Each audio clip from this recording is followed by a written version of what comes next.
온라인 교육기관에서 산림 자격증 강의를 맡고 있는 권현준이라고 합니다. 예, 그러면 일단은 조리막 바로 일단 시작을 하도록 하겠습니다. 자, 페이지 10쪽을 보시겠습니다. 산림 일반이라 해가지고, 자, 산림 일반, 산림이 어떤 것인지에 대한 정의가 나오겠죠. 예, 한번 보도록 하겠습니다. 일단 산림의 정의는 최근 나무가 모여서 서 있는 곳, 그냥 이게 서 있는 곳이라고 되어 있는데, 제가 이런 식으로 이렇게 문장이 좀 길더라도 이걸 좀 요약해서 간단하게 이해하실 수 있도록 그런 식으로 좀 내용을 다시 구성해서 말씀을 드리도록 하겠습니다. 자, 일단 정독을 먼저 해보도록 하겠습니다. 자, 최근 나무가 모여서 서 있는 곳이라는 전통적 개념에서 크고 작은 나무와 초본류가 공존하고 토양 생태계를 포함한 생태적 공간이라는 넓은 개념으로 대두되고 있다. 말이 좀 어렵게 되어 있습니다. 자, 그런 식으로 생각하실 필요 없고, 산림은 그냥 저희가 보고 있는 나무가 밀집되어 있는 지역을 그냥 산림으로 이런 식으로 생각을 하셔도 돼요. 근데 크게 문제로, 기출 관련돼서 문제로는 나올 만한 내용은 아니기 때문에 그런 식으로 정의만 이해하고 넘어가시면 되겠습니다. 자, 밑에 보시겠습니다. 아래쪽 보시면요. 자, 법적인 산림의 개념이 있어요. 법적인 산림 개념 보니까 지목설이 있고, 목적설이 있고, 현상설이 있습니다.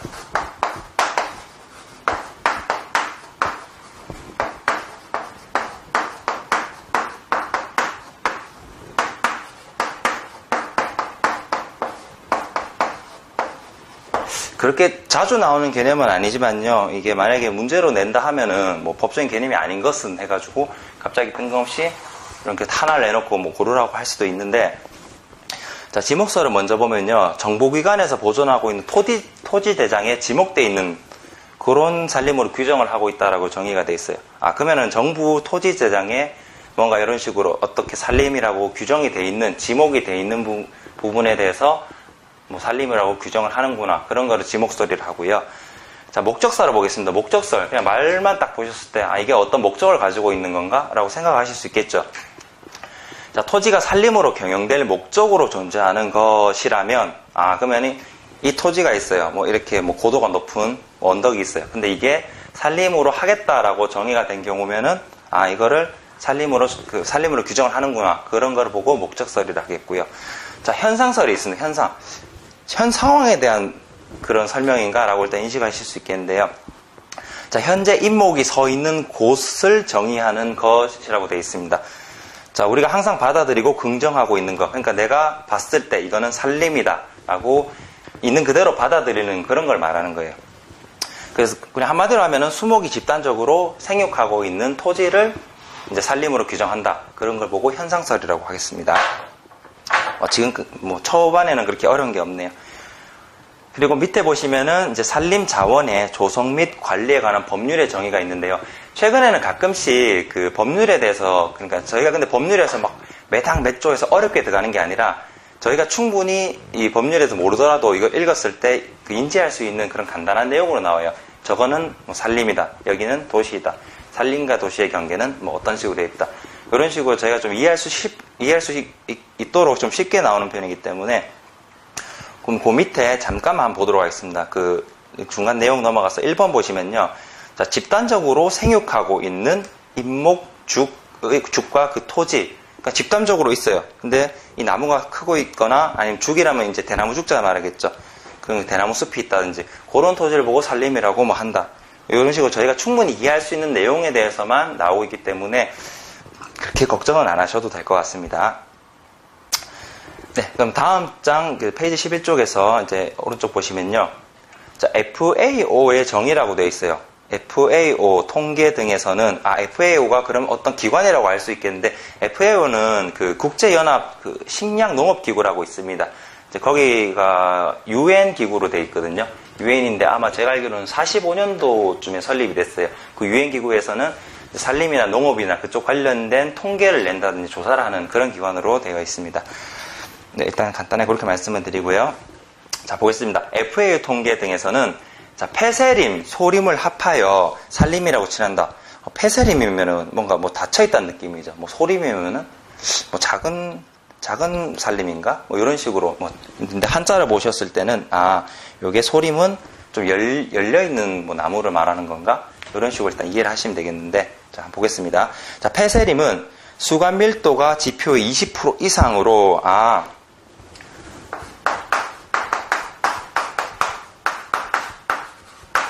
폐쇄림의 중요한 정의는요. 아이고. 자, 보겠습니다. 수간 밀도가 20% 이상으로 침려수의 경우는 목재 생산이 가능하고, 이제 침려수 같은 경우는 저희가 보통 이제 곧고 수관이 어느 정도 좋기 때문에 이제 가구 용재라든지 목재 이용이 가능하겠죠. 그리고 수고가 7m 이상인 임지로서, 수고가 7m 이상이구나. 그러니까 어느 정도 밀도 있고 높이가 있는, 그러니까 어떻게 보면 임목 제적이 어느 정도 있는 그런 걸 보고 이제 폐쇄림이라고 하는구나라고 돼 있고, 자, 밑에 보시면 이제 초본층이 형성되지 않는 임지예요. 그러면 저희가 생각했으면 이게 읽으시면서 암기하는 것도 좋지만 어떤 식으로 문제가 나올 수 있는 데서 생각하시는 것도 좋은 방법인 것 같아요. 예를 들면은 폐쇄림의 정의에서 뭐 맞지 않은 것을 냈을 때 수간 밀도가 지표의 뭐 20% 이상 인데 원래는 뭐 10%가 넘는다든지 아니면 10% 이하라든지 뭐 이런 식으로 좀 다르게 낼 수도 있겠고요. 그리고 침렵수의 경우는 목재 생산이 가능하다고 돼 있잖아요. 근데 이거를 뭐 화렵수로 내가지고, 화렵수 같은 경우는 저희가 뭐 가지가 많고 하기 때문에 목재로 그 가구로 쓰기에는 좀 어려움이 좀 있어요. 뭐 최근에 기술이 워낙 좋아지다 보니까 이걸 뭐 칩으로 빻아가지고 뭐 파티클을 만든다든지 그런 식으로 하고는 있지만, 어쨌거나 당장 그냥 인목으로 봤을 때는 침렵수가 용재 그걸로는 좀 좋기 때문에. 그리고 수고가 7m 이상인 임지로 구분되어 있었는데, 뭐 수고가 7m 이하라든지 아니면 뭐 6m 이하 이런 식으로 저희가 알고 있는 사실과 좀 다르게 내서 좀 문제를 낼 수도 있겠고요. 그리고 초본층이 왕성하게 뭐 형성되어 있는 임지를 폐쇄림으로 한다. 그러니까 이걸 만약 이 개념을 모르고 가셨을 때 폐쇄림이 뭐 닫혀있다, 뭔가 많아가지고 뭐 들어가기 힘든 그런 느낌으로 올 수도 있는데, 정의는 일단 초본층이 형성되지 않은 임지로 돼 있어요, 폐쇄림이. 근데 뭐 초본층이 많은 경우를 폐쇄림으로 한다. 당연히 틀렸겠죠. 그런 식으로 좀 이해를 하시면 되겠습니다. 자, 소림 같은 경우에는 자, 오픈 포레스트 해가지고 열려있는 숲이라고 돼 있어요. 그 열려있다는 거는 뭔가 밀도가 좀 적다든지, 아니, 임지가 좀 이렇게 많이, 그 수간 밀도가 많이 적다는 이런 식으로 좀 이해가 되겠는데, 자, 보시면은 수목이 지표의 10% 이상으로 돼 있어요. 10% 이상. 저희가 폐쇄림은 20%였는데, 그 소림 같은 경우에는, 수간 밀도가 10% 이상으로 점유하고 있고, 자, 태양광선이 임상까지 진입하여, 그러니까 햇빛이 어느 정도 그 나무의 밑부분이라 해야 되나, 임상까지 진입할 수 있고, 그리고 영속된 초본층이 형성된 임지, 그러니까 말 그대로 초본층이라고 하면 뭐 덩굴이라든지 그런 거 있죠. 그런 게 형성되어 있는 걸 말하겠습니다. 자, 휴환님이라고 했어요. 뭔가 쉬는 듯한 느낌인데, 자, 한번 보겠습니다. 이동 경작 후에 방치되어 다시 수목에 의해 덮여질 것으로 생각되는, 그러니까 지금은 임지가 아닌데 이게 나중에 임지가 될 수 있는, 숲이 될 수 있는, 나무가 많이 형성될 수 있는 그런 가능성이 있는 임지, 그런 거를 이제 휴환님이라고 하고요. 저목님이라고 있습니다. 저목님. 자, 보시면은 지표의 10% 이상의 관목. 요것도 10% 이상이긴 한데 관목이에요. 관목이 뭐죠? 관목 같으면은 이제 그 원래는 저희가 나무의 높이를 보통 5m에서 6m 이상이냐 이하냐에 두고 정의를 하게 되는데, 관목은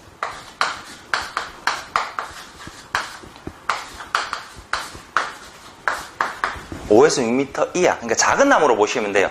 물론 5m에서 사람 키보다 높긴 하지만 저희가 봤을 때는 이제 산림에서 봤을 때는 나무가 막 10m 이상의 엄청 큰 나무도 있지만 5m 정도로는 뭐 작은 나무로 본다, 이런 식으로 생각하시면 되겠습니다.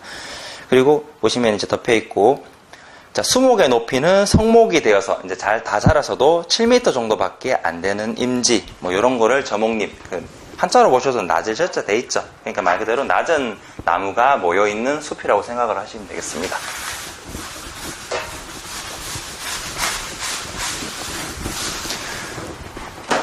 자, 그 다음에 밑에 보시면 인분의 개념이 있어요. 그럼 인분이 뭐라는 거 말고 넘어가시면 되겠는데, 자, 1번 인분은 일정한 토지를 점유하는 수목의 집단으로서, 그러면 인분은 일정한 토지에 그냥 나무가 어느 정도 있는 집단을 말하는구나. 이런 식으로 하시면 되겠는데, 예를 들면요, 그냥 도시라고 보겠습니다. 도시. 도시는 저희 그거죠. 이제 사람이 문화를 가지고 살고 있는 곳을 도시라고 하겠죠. 그러니까 그러니까 인부는 그거예요, 그냥. 인부는 나무들이 살고 있는 곳, 도시는 사람들이 살고 있는, 뭐 그런 식으로 분류가 된다고 보시면 되겠습니다. 그러니까 수목의 집단으로 생각하시면 되겠는데, 자, 수목의 집단으로서 수목적 구성, 연계 구성, 작업적 생유 상태가 대략 동일하고 주위에 있는 딴 수목의 집단과 구별될 때, 뭐 이런 걸 말하고요. 그러나 경우에 따라서는, 자, 이제 또 예외가 나와요. 이런 거 같은 경우는 충분히 문제로 나올 수 있겠죠. 도로, 하천 또는 인위적인 경계로 구분된 경영적 관점에서 본 임도를 생각할 수 있으며 그 모양과 면적이 어떤 관계에 있는 것은 아니다. 그러니까 모양이나 이런 게 따로 뭐 이렇게 설정되어 있는 건 아니고요. 저희가 어떻게 경계를 구분하는 것에 따라 다르겠습니다. 하여튼 인부는 그런 식으로 간단하게 개념 이해만 좀 하고 넘어가시면 될 것 같고요. 자, 밑에 보시면 이제 또 보니까 산림과 인분의 차이점이라고 되어 있어요. 보시면은 산림이랑 인분으로 봤을 때는요,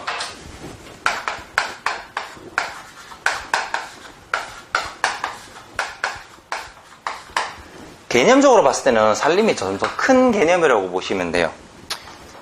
보시면은 그 산림은 나무가 모여서 있는 곳, 그러니까 어떻게 보면 인분이랑 비슷해요. 인분도 수목의 집단이니까요. 근데 내용적 한계에는 제약이 적어요. 그러니까 그 말은 여기 보시면 제일 좋은 예가 수종적, 면적적, 밀도적, 수령적이라는 요런에 대한 제한성이 거의 없어요. 근데 인분일 경우에는 수령상, 수종상, 밀도상으로 혹은 환경인자로 보아 동질성을 띠고 있고 작업 단위로 이루어지는 것 해가지고, 그러면은 인부는 어느 정도 제한이 있어요. 뭐 수령적, 밀도적 그런 제한이 있는, 그러니까 제약이 있는 곳이고 산림은 그 제약이 좀 적어요. 어떻게 보면 그래서 산림이 좀 더 큰 개념으로 보시면 되겠습니다. 제 생각에는 요런 개념이 있다는 것만 좀 이해를 하시고 넘어가시면 될 것 같아요. 요게 그렇게까지 따지고 보면 저희가 이제 기출 문제를 풀어야 되는 입장이니까 문제에서는 그렇게 자주 나오는 개념은 아니겠습니다. 그 다음에 다음 장 넘어가겠습니다. 12쪽에 보시면, 자, 인분의 종류라고 있어요. 종류? 인분이 그냥 수목의 집단이었는데 요것도 어떤 식으로 또 종류가 나누어지는구나. 이제 그런 게 있습니다. 자, 종류를 보시겠습니다. 자, 수령에 의한 구별과 수종에 의한 구별, 밀도에 의한 구별이 있어요. 수령은 말 그대로 나무의 나이겠죠. 자, 한번 읽어보겠습니다. 인분을 구성하는 수목의 연령이 비슷하며 이것을 동령인분이라 한다. 동령인분, 같은 나이의 인분을 말하죠. 같은 동령, 나이가 같다. 그리고 인공조림지에서는 15년 이상 차이가 있으면 이것을 일형인분으로 취급하는데, 인공조림지라는 거는 말 그대로 사람이 심은 걸 말해요. 사람이 심어놨는데 이게 15년 이상 정도 차이가 나면은 일형인분, 그러니까 다른 나이로 보겠고요. 자연님에서는, 그러니까 어떻게 보면 자연님은 뭐 천연님의 개념으로 보시면 되겠는데, 요거는 25년이나 그 이상 차이가 있어도 동령인분으로 취급한다. 이런 식으로 되어 있습니다. 근데 요거에 사소한 거긴 한데, 만약에 인분의 종류 해가지고 문제로 나왔을 때 보시면은, 자, 자연님에서 25년 이상 차이 나면은 무조건 1형인분으로 취급을 한다. 그럼 저희가 그냥 이 내용을 모르는 경우에 상식적으로 생각했을 때 10년이든 20년이든 간에 20년 이상 차이 나네? 그러면은 나이 차이가 많이 나니까 당연히 1형인분이라고 생각할 수 있어요. 그래서 무조건 1형인분 취급한다. 맞겠는데? 이런 식으로 이해할 수 있는데, 산림은 그렇지가 않습니다. 25년이나 그 이상 차이가 있어도 동령인분으로 취급할 수도 있다라는 개념을 알고 가셔야 됩니다. 자, 밑에 보시면 이제 수종에 의한 구별이 있어요. 수종. 이게 어떤 다른 종을 말하는 건데, 인분 구성 수종이 하나로 취급될 때는 이것을 단순인분, 그러니까 소나무만 있다, 아니면은 전나무만 있다, 이런 식으로 한 수종으로 있을 경우에는 단순인분이라고 보통 취급을 하고요. 2개 이상일 경우에는 혼효인분, 혼혈임이라고도 하죠. 그러니까 여기에 보면은 낙엽송도 있고, 소나무도 있고, 전나무도 있고, 감무기도 있고, 이런 식으로 여러 가지로 구성된 경우에는 혼효인분이라고 한다. 밀도에 의한 구분이 있어요. 밀도. 자, 보겠습니다. 인분의 밀도는 주로 수관의 접촉도에 나타내며, 수관에 어느 정도 접촉되는지를 나타내며, 평면적으로는 하늘을 덮고 있는 유를 나타낸다. 그러니까 저희가 산에 들어갔을 때 딱 하늘을 봤어요. 근데 나무가 어느 정도 가리고 있는지, 그거를 이제 본다는 뜻입니다. 아래쪽 보시면 표로 이런 식으로 분류가 되어 있어요. 뭐 극밀, 밀, 중용, 소, 극소. 그러니까 내가 봤을 때 하늘이 10칸으로 되어 있어요. 근데 7.5칸 정도 가린다? 그럼 뭐 밀로 보시고, 그다음 소 같은 경우에는 임지의 50% 이하가 임관으로 점유되어 있고, 뭐 그 투영이 고립적일 아닐 때, 그러니까 10칸이 있는데 5칸 밑으로 있다. 그 정도일 때는 뭐 소로 본다든지 그런 분류로 보시면 되겠습니다. 그럼 밑에 보시면 이제 산림대라고 있어요. 산림대. 산림대 정의를 먼저 보겠습니다. 자, 모든 수목은 자기의 특성에 맞는 환경 조건에서 완전한 생장과 번식이 이루어진다. 그러니까 저희가 지구로 봤을 때는요, 이제 가운데 부분을 저희가 보통 적도라고 하죠. 근데 저희가 이제 384에 나와 있죠. 38.5 해가지고 저희가 이제 중간쯤에 있는데, 그러니까 각 구역별로 온도가 달라요. 지구는 다들 아시겠지만, 그래서 그런 거에 대해서 산림대도 다르게 조성되어 있겠죠. 적도 같은 경우에는 뭐 대표적인 나라가 뭐 저희가 이제 인도네시아나 캄보디아처럼 그런 지대를 보면은 잎이 그 나무가 엄청 높게 자라고 뭐 잎이 넓은 화렵술이 많다든지, 극지방 뭐 러시아 쪽이라든지 추운 지방을 갈수록 침엽수림이 많다든지, 뭐 잎이 좀 작고 이런 식으로 구성되어 있다든지 보면은 국가별로 기온별로 차이가 다 납니다. 이제 그런 거를 분류해 놓은 거를 산림대라고 보시면 돼요. 그래서 여기 또 이어서 보시면 기후대가 달라짐에 따라 자연 발생하는 수종과 임상의 차이가 현저하게 달라진다라고 개중이 되어 있습니다. 그리고 지구상의 기후 상태는 지형이나 해류에 따라서 약간 불규칙하고, 대체로 위도나 해발 고도에 따라 온도가 일정한 띠를 형성, 그리고 산림의 수종이 이에 따라 달라진다라고 되어 있는데, 제가 방금 기온에 따라서 달라진다 했죠. 이렇게 위도에 따라서, 위도가 다르면 기온이 다르니까요. 근데 요거 말고도 이제 고도에 따라서 달라질 수도 있어요. 산이 이렇게 있는 경우면 저희가 보통 높이 올라갈수록 어떻게 되죠? 온도가 떨어지죠. 온도가 떨어지면 당연히 여기가 좀 더 뭐 추우니까 침엽수림대가 될 수 있고, 밑에가 만약에 밑에는 30도예요. 뭐 위에 가니까 뭐 마이너스 5도까지 떨어져요. 요 정도 뭐 차이가 나면은 위아래 해가지고 완전 같은 지대라도 수종의 차이가 분명히 있을 수 있습니다. 그런 걸 의미한다고 보시면 돼요. 그래서 산림대의 구분은 어떻게 보면 기후, 뭐 강수량이라든지 온도라든지 그런 거에 많은 영향을 받기 때문에, 그래서 기후에 영향을 받는다. 산림대는 기후에 의해서 구분이 된다라고 생각을 하시면 되겠습니다. 자, 3번 보시면 산림대란 주로 연평균을 중심으로 수평적으로 지대를 각 지대별 산림 환경의 특성을 파악하고 지대별로 어떤 수종이 구성하고 있는가를 나타내는 산림의 분류 방법을 뜻한다. 좀 길게 되어 있지만 어쨌거나 제가 말씀드린 대로 기후에 따라서 구분이 된다. 그 정도만 알고 가시면 되겠습니다. 그리고 4번 보시면요. 자, 13페이지 4번에 보시면 산림대를 결정하는 가장 중요한 자연 조건은 기후로 말씀드렸죠. 그리고 기온과 광수량이 1차적인 제한 요인이 된다. 그리고 식물은 수분이 충분하면 5도씨 이상에서 성장이 가능하므로, 그 말은 5도씨 이하로는 너무 춥기 때문에 세포 활성이 안 돼서 성장이 더디다는 뜻이죠. 더디거나 아니면은 휴면을 하기 때문에 안 되거나, 그런 식으로 되겠습니다. 그 다음에 올량지수로 식물의 수평적인 분포를 파악할 수 있고, 그리고 기온 관련 지수. 자, 기온 관련 지수는 연평균 기온, 올량지수, 한량지수, 그리고 일생육 적산 온도 등이 있고. 자, 5번에 보시면 우리나라의 수평적 산림대는 남쪽으로부터 남대림, 온대 중부림, 온대 북부림, 그리고 한대림, 이런 식으로 구분이 되는데, 가장 좋은 한대림은 북한 쪽에 있는 개마고원 같은 게 이제 한대림으로 저희 나라에서는 대표적인 그런 지역이라고 볼 수 있습니다. 자, 밑에 이제 올량지수라고 있는데요. 그 올량지수는 보통 5도씨 기준으로 돼 있는데, 요게 일본의 가와가타지로였나? 그 사람이 일단은 어느 정도 그런 자기가 조사를 해가지고 그런 식으로 지정을 해놨어요. 5도씨 기준으로 했을 때는 식물이 잘 자라는 온도에 어떻게 보면 경계라고 이렇게 조사를 해가지고 지정을 해놨습니다. 어떤 건지 한번 보겠습니다. 자, 월평균 기온이 5도씨 이상인 달에 대해서 월평균 기온과 5도씨와의 차를 1년 동안 합한 값을 말한다라고 되어 있는데, 간단하게 예를 들면 이런 식이에요. 예를 들면 뭐 5월이 있고요. 그 다음에 7월이 있고, 뭐 10월이 있고, 물론 360월이 뭐 1월부터 12월까지 있으면 뭐 요 세 달을 봤을 때, 뭐 이때가 20도씨, 이때가 뭐 30도씨, 뭐 이때가 뭐 23도씨, 뭐 이런 식으로 보겠습니다. 그때, 이런 식으로 쭉 다 있는데, 요거를 일일이 다 평균 있죠. 요게 월 평균 기온에서 5도씨 차를 다 합한 거라 했습니다. 그래서,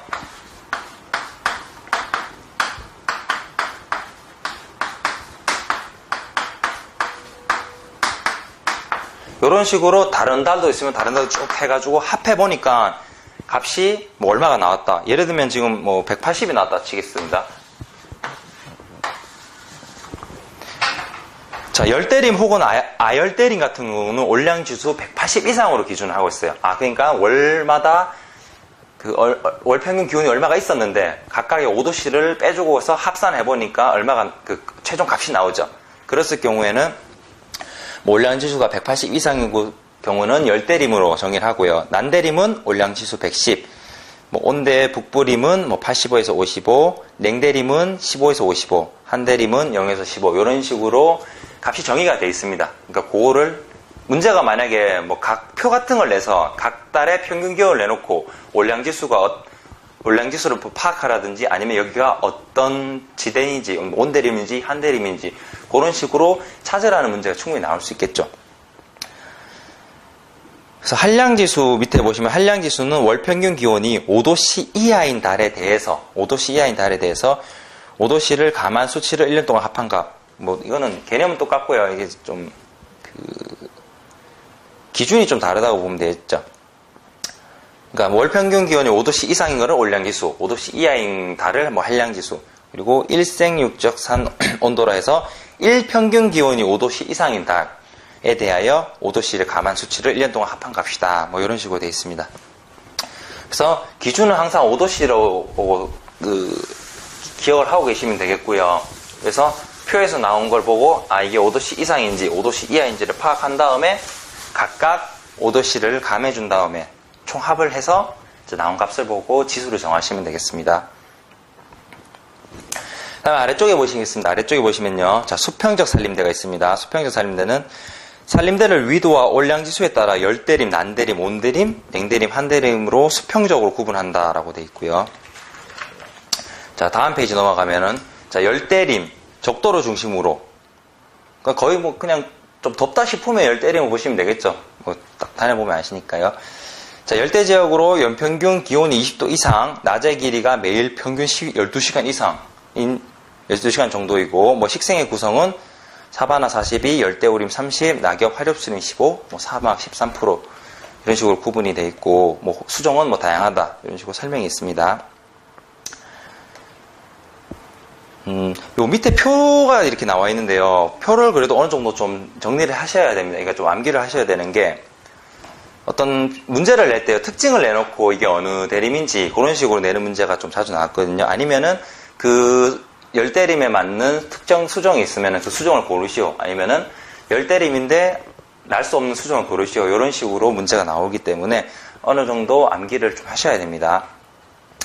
자, 난대림 같은 경우에는 연평균 기온이 14도씨 이상 돼 있죠. 그리고 온대림은 5에서 14, 그리고 한대림은 5도씨 미만. 요 정도는 다 충분히 아실 수 있는데, 자, 난대림의 특징 수종 보시면은 북가시나무, 동백나무, 구실잡밤나무, 생달나무 이런 식으로 쭉 있습니다. 그래서 암기를 하실 때 자기만의 좀 스토리를 만드셔야 돼요. 저가 좀 각각 보면 암기 방법이 다 다른데 그 나무의 앞글자씩만 따서 암기하시는 분도 계셨고요. 아니면 그 나무를 이용해가지고 어떤 일정한 좀 자기만의 웃긴 스토리를 만들어서 암기하는 분도 계셨습니다. 그런 식으로 아까 처음에 말씀드렸지만 산림은요, 암기가 기반이 분명히 돼야 됩니다. 이게 문제만 어떻게 내용만 이해하고 가서 풀기에는 암기 문제가 분명히 많이 나와요. 그래서 이런 수종 같은 건 반드시 외워주셔야 됩니다. 자, 온대림은 대표 수종이 참나무가 있고 느티나무, 소나무 이런 게 있을 거고요. 한대림 같은 경우에는 가문비나무, 잎깔나무, 잣나무, 전나무, 주목 이런 식의 수종들이 문제에 좀 자주 나오겠죠. 자, 오른쪽으로 넘어가겠습니다. 페이지 15쪽 보시고요. 자, 수직적 산림대, 수직적. 높낮이의 차이겠죠. 고도 차이. 그러니까 산에 올라갔을 때, 저희가 만약에 뭐 백두산이라든지 뭐 지리산이라든지 한라산 같은 경우에는 고도가 매우 높습니다. 그래서 그런 고도 차이에 의한 이제 수종이 좀 다르다는 거, 그런 걸 좀 보는 건데요. 자, 산림대를, 자, 1번 보시면요. 산림대를 고도에 따라 구분한 것으로 높은 산지에서는 산록에서 산정으로 올라갈수록 기온이 떨어져서 뭐 식생이 변화하는데 변화가 일어나는 해발 고도는 남쪽에서 북쪽으로 감에 따라 낮아진다. 뭐 이런 식으로 있습니다. 저라면 이렇게도 낼 수 있을 것 같아요. 그 변화를 일어나는 해발 고도가 뭐 북쪽에서 남쪽으로 갈수록 낮아진다. 최근에는요, 요런 문제가 이제 산림 자격증 분야도 문제가 나온 지 꽤 오래됐습니다. 근데 이제는 좀 냈던 문제가 계속 나오다 보니까 이제 좀 세부적인 거 있죠. 작은 거에서 조금씩 이런 식으로 문제를 좀 꼬아가지고 내는 경우가 많기 때문에 좀 사소한 거, 자기가 보기에 안 중요한 거 같은 거 있죠. 분명히 안 중요한 수도 있어요, 이게. 더 중요한 거는, 이런 수종을 더 암기하고 이런 문제가 예전까지는 이런 수종 암기 문제가 많았지만, 최근에는 이런 식으로 이해를 요하는데, 조금씩 사소한 건데 꼬아서 내는 거 있죠. 앞뒤 바꿔서 내는 거. 그런 문제도 좀, 이렇게 많이 나오기 때문에, 한 번씩 이런 것도 좀 암기를 하시는 게 좋겠습니다. 자, 2번 보시면요. 우리나라에서 산림의 수직적 분포가 가장 잘 나타나는 산, 뭐 한라산, 지리산. 한라산, 지리산은 고도가 높죠. 한라산은 뭐 1950m고 지리산 같은 경우는 1920m 이런 식으로 좀 높이가 있기 때문에 분명히 고도 차이에 의한 수종과 뭐 식생에 좀 차이가 있을 겁니다. 자, 한라산 같은 경우 보겠습니다. 난대림은 600m 이하, 온대림은 600에서 1500m 요 사이고요. 지리산의 온대림은 1300m 이하예요. 고도가 산 높이가 몇인데 고도에 따른 요런 산림대 차이가 나는 이유가요. 한라산 쪽을 보시면은 저희 나라에서 좀 남단에 있어요. 그러니까 좀 더 따뜻한 지역 쪽에 있죠. 그리고 지리산은 좀 저희 중부에 있기 때문에 요런 위도적, 고도적 차이가 좀 종합적으로 들었기 때문에 요런 식으로 좀 차이가 납니다. 자, 3번, 그리고 요런 거는 뭐 간단하게만 보시면 될 것 같아요. 그리고 3번에 보시면, 한라산의 경우 대체로 남사면 600m, 뭐 북사면은 400m 이하가 난대라고 규정을 좀 지금까지 하고 있고요. 그 이상에서는 1500m까지가 온대, 1500m 이상이 냉대로 구별한다. 근데 최근에는 이제 이상기후 현상 때문에 요런 규정 사항이 그렇게 막 확 바뀌진 않지만은 이게 몇 년 후에는 충분히 바뀔 여지가 있어요. 그래서 문제로 좀 내기는 좀 애매하기 때문에 대신 이런 건 좀 낼 수 있습니다. 지리산의 경우 낙엽수는 고도에 따라 졸참나무, 떡갈나무는 500에서 600m 이하에 분포되어 있고요. 그리고 굴참나무 때는 500에서 1000m 이런 데 분포되어 있다. 그러니까 문제에서 지리산에는 신갈나무 때는 어느 고도쯤에, 몇백 미터쯤에 분포되어 있는가, 그런 식으로 충분히 낼 수가 있겠죠. 울릉도 나오네요. 울릉도 지금까지 그렇게 자주 나온 건 아니지만, 울릉도의 경우 해발 600m 경계로 식물 분포가 현저히 차이가 나타나는데, 자, 600m 경계로 이상 이후로 봤을 때 이런 수종들이 존재를 하고 있다라고 있습니다. 600m, 그러니까 울릉도 600m 이상에서 나타날 수 있는 대표적인 수종이 아닌 것은 해놓고 분명히 차이가 있을 거예요. 그럼 그 차이가 나는 수종 한 가지를 틀린 걸로 내놓고 문제를 낼 수도 있겠죠. 그렇기 때문에 반드시 어느 정도 수종 암기를 하셔야 된다고 말씀드렸습니다. 암기가 안 되면 풀 수가 없어요, 문제는. 그리고 6번에 보시겠습니다. 자, 아래쪽 내용 연결해서, 자, 아고산대라고 있습니다. 저산대와 고산대 사이에 해발 1500에서 2500 정도의 위치하고 있는 기후대고, 이를 아한대 기후대로 해당한다. 상록 침엽수림대로 솔송나무, 솔송나무, 가문비나무, 낙엽솜, 분비나무 등이 많이 분포되어 있고, 우리나라의 한라산, 지리산, 설악산 이런 나무 등에는 고산, 아고산대가 매우 작은 면적에 희귀하게 분포되어 있다. 요거는 이런 식으로 이제 읽고 넘어가시면 되겠고요. 그래서 앞쪽에 중요한 거는 분명히 그 관련된 산림대에 따라서 수종을 어느 정도 암기를 하셔야 된다고 분명히 말씀드렸습니다. 그래서 암기를 좀 해주세요, 그런 건. 제가 필요해서 하는 게 아니라 여러분이 합격을 하기 위해서 암기를 하셔야 되는 겁니다. 자, 페이지 16쪽 보겠습니다. 자, 산림의 분류 보시면요. 산림은 이제 어떤 식으로 분류를 하냐면, 저희가 봤을 때 나무는 똑같은데, 이게 한 수종만 있는지, 여러 수종이 있는지, 높이가 높은지, 낮은지, 어떤 수정이 분포되는지에 따라서 분류가 다 다릅니다. 제각기. 그러니까 그런 분류에 대한 정의를 어느 정도 알고 가시면 되겠고요. 자, 보시면 순림이라고 있고 혼혈임이라고 먼저 일단 이런 식으로 분류를 하는데요. 순림은 말 그대로 한 가지 수종만으로 구성되어 있어요. 근데 그 허용되는 비율이 인목 본수 비율이 75% 이상인 인물을 순림으로 규정을 합니다. 그래서 충분히 나올 수 있겠죠. 순림은 뭐 몇 % 이상의 인분으로 구성되어 있을 때 순림으로 정의하는가, 아니면은 순림에는 그 다음 밑에 보시면은 그 순림이 형성되는 이유 해가지고 있는데, 순림의 장점이 있습니다. 장점 같은 경우 이렇게 나열되는데, 이런 건 충분히 문제 나올 수 있겠죠. 그러니까 순림의 장점 쭉 잘 나오다가 갑자기 혼혈임의 장점이 나온다든지, 그런 식으로 해서 뭐 틀린 걸 찾으라는 문제가 충분히 나올 수 있겠습니다. 자, 순림이 형성된 이유는요, 그냥 한 번씩 읽어보시면 될 것 같아요. 뭐 문제에 크게 중요한 요소 아니기 때문에. 3번 보시면은 순림의 장점 나옵니다. 자, 가장 유리한 수종만으로 인분이 형성할 수 있다. 그렇죠. 한 가지만 하기 때문에 유리한 수종만 하면 되겠죠. 그리고 산림 작업과 경영이 간편. 한 가지밖에 없기 때문에 작업하는 방법도 한 가지밖에 안 되겠죠. 그리고 경제적으로 수행할 수 있고, 인목의 벌채 비용과 시장성이 유리하게 될 수 있다. 그러니까 한 가지 수종밖에 없기 때문에 벌채하는 방법이 하나고, 내가 이동시키는 것도 어느 그 규정 틀만 만들어 놓으면 거기에 맞춰서 계속 하면 되니까 좀 편하고 경제적으로 할 수 있다. 그런 의미로 보시면 되겠습니다. 그리고 라번에 바라는 수종으로 쉽게 인분을 조성할 수 있다. 당연히 내가 원하는 수종만 심으면 되니까 그렇게 있고요. 경관상으로 아름다울 수 있다라고 되어 있는데, 산이 어디 가서는 다 아름다울 것 같지만 한 가지 수종만으로 되어 있는 경우면은 일관성이 통일성이기 때문에 아름답기도 하지만요. 제일 좋은 예가 가로수 보시면은 뭐 메타세콰이어 가로수길에서 저희 나라도 유명한 데가 있잖아요. 그런 식으로 쭉 한 가지만 있을 경우, 그리고 이 나무 이렇게 다양한 나무들이 쭉 분포 있는 경우로 이렇게 비교해 보면요, 확실히 한 가지만 있을 경우가 일관성 있고 통일성 있기 때문에 좀 아름다움을 좀 가지고 있다. 그런 장점이 있습니다. 자, 혼혈임은 그냥 딱 의미상 보셨을 때 그냥 두 가지 이상의 나무가 섞여 있다, 이런 식으로 아실 수 있겠는데요.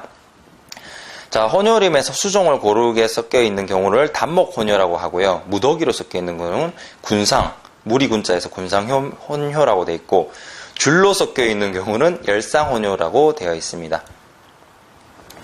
근데 뭐 이런 것도 알고 가시면 좋을 거고요. 자, 오른쪽에 더 중요한 게 혼혈임의 장점이라고 있습니다. 자, 이것도 문제로 충분히 나올 수 있는데, 심근성과 청근성 수종이 혼생할 때 바람의 저항성이 증가한다. 그러니까 심근성이라는 건요, 뿌리가 깊게 박히는 거 있죠.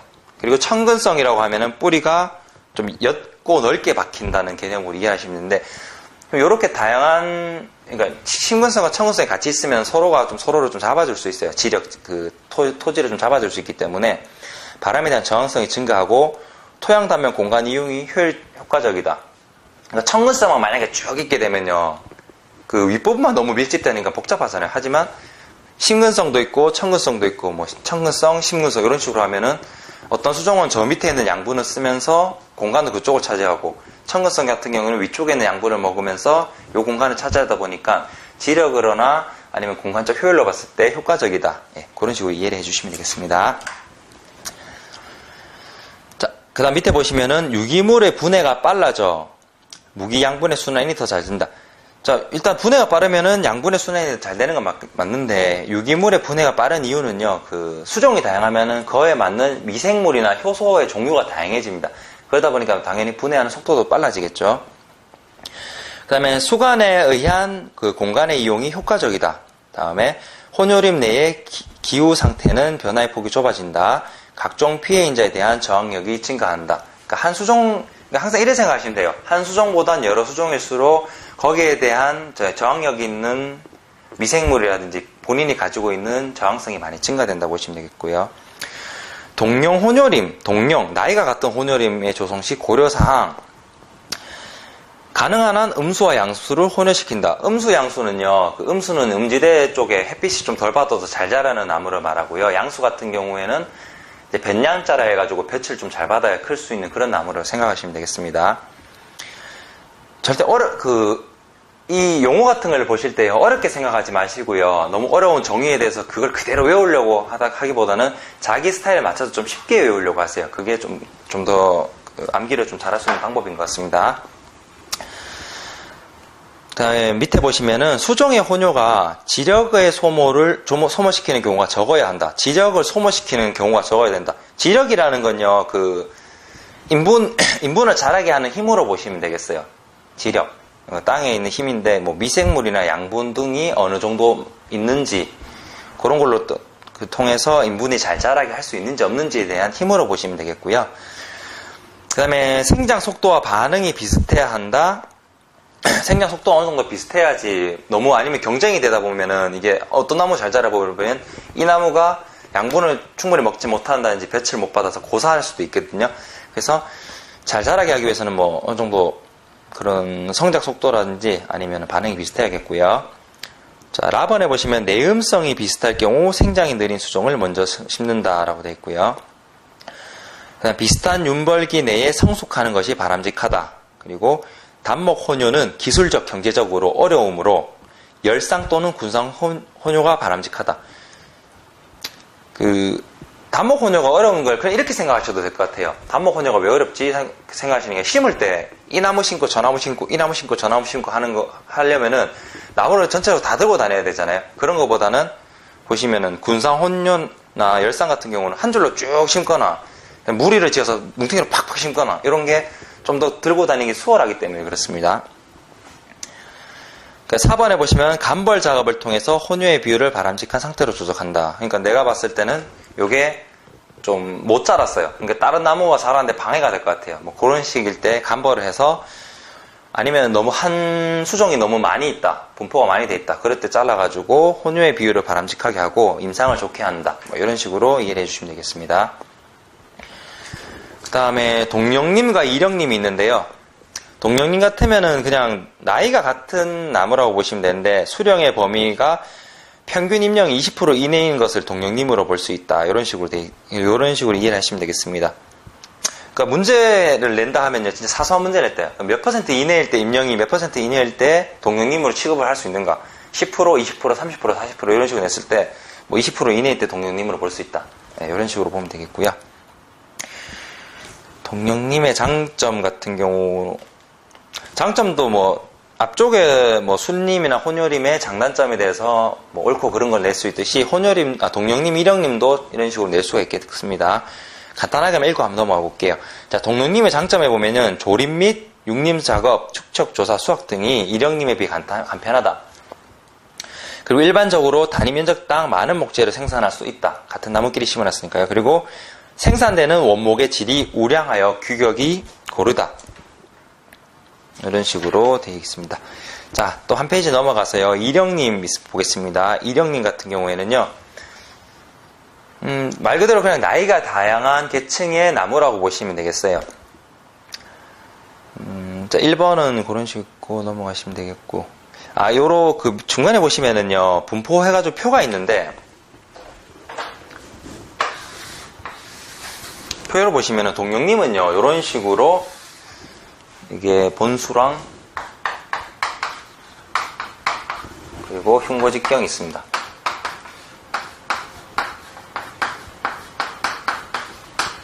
자, 임령이 나이가 좀 같고 같은 수종이다 보면은 어느 정도 자라는 속도가 비슷해서 분포가 흉고직경, 직경 분포가 어느 정도 비슷해져요. 그리고 그런 비슷한 본수가 많이 분포됩니다, 한쪽으로. 근데 이령님 같은 경우는 어때요?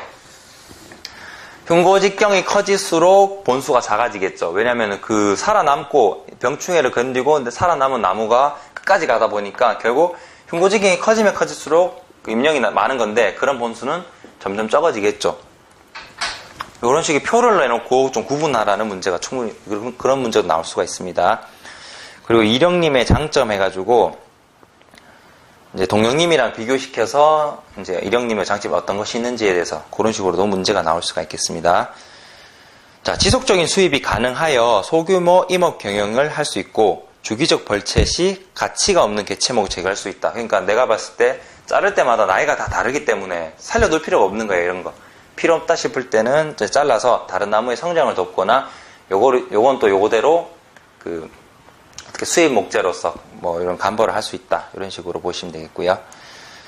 시장 여건에 따라 탄력적인 벌채를 할 수 있다. 그러니까 인분이 다양하다, 그러니까 임령이 다양하다 보니까 흉고 직경도 다양하죠. 그러면은 이만한 직경이 필요한 나무일 때는 이때 쓰고, 그리고 다른 나무가 있을 때는 뭐 이만한 직경이 필요할 때는 이만한 직경 쓰고, 아니면은 조그만한 나무를 어디서 자기가 심고 싶다 할 때는 이런 나무를 내다 팔 수 있기 때문에 시장 여건에 따라 탄력적인 벌채를 할 수 있다. 예, 그런 식으로 되어 있습니다. 그리고 천년경신에 유리하고 병충해 등 각종 유해인자의 저항력이 높다. 그러니까 나무 연령대가 많다 보니까 분명히 뭐 연령이 높은 나무 같은 경우는 저항성이 강해서 애당초 병충해가 올 수 없게 막아주는 경우도 있겠죠. 예. 그러면은 일단은 1-1단원 해가지고 1단원은 여기까지 일단 하도록 하겠습니다. 오늘 배운 내용은요, 일단은 저희가 그 인분의 정의를 좀 많이 했어요. 그러니까 산림의 정의라든지, 그리고 산림대에 따른 수종이 어떤 게 있는지, 그리고 수직적 산림대에 따라서 수종이 어떤 게 있는지, 그리고 분류에 따라서 어떤 게 있는지가 있습니다. 그리고 순림과 혼유림, 동영림과 일영림의 장단점을 통해서 문제가 충분히 나올 수가 있기 때문에 그런 거를 좀 정리를 잘 하시기 바랍니다. 예, 오늘 배운 내용 여기까지고요. 잘 정리하셔서 다음 시간에 다음 내용 이어서 하도록 하겠습니다. 예, 수고